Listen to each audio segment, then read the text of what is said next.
Welcome back on this Thursday morning. So today we don't have that big wind threat that we had yesterday. It was so windy yesterday. That will not be the case today, and that makes all the difference for that wildfire threat as well. Our next frontal boundary, the next thing that we're monitoring and we really need is a system to come through Saturday night into Sunday with some rain. So that's still in the forecast. So days away from that. The pattern still, though, is overall dry and above normal. Today, the DNR, Department of Natural Resources, still has a good chunk of the UP under a very high wildfire danger risk. So keep that in mind. We still have very dry surfaces. Our leaves are drying up. That adds different types of sparking fuels for that wildfire development. But the key is that wind threat.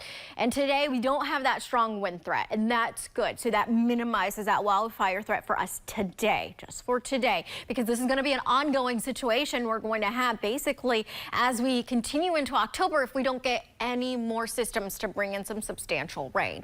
As far as the wind, out of the west today as compared to what we had yesterday. Gusts of around 20-25 miles per hour, so still a little bit breezy over towards the Keweenaw, but again, totally different as compared to yesterday. Way better position for us today.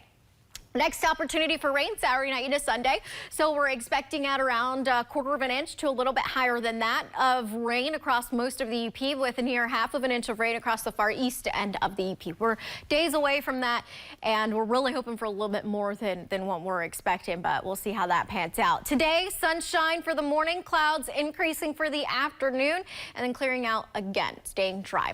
Around 60 degrees in the west end with mid-upper 60s in our central counties, a few lower 70s possible across the south central UP, and then mid to upper 60s across the east end. We're supposed to be in the upper 50s. Tonight, temps dip down into the 30s along the Wisconsin state line.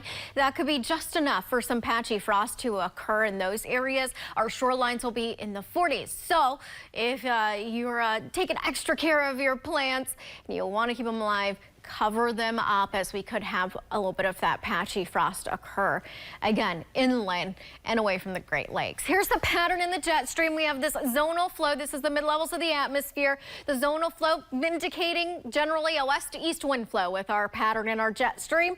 So that's in place right now, just pumping in some warm air into the upper Midwest and the Great Lakes. Here's that next big thing coming in.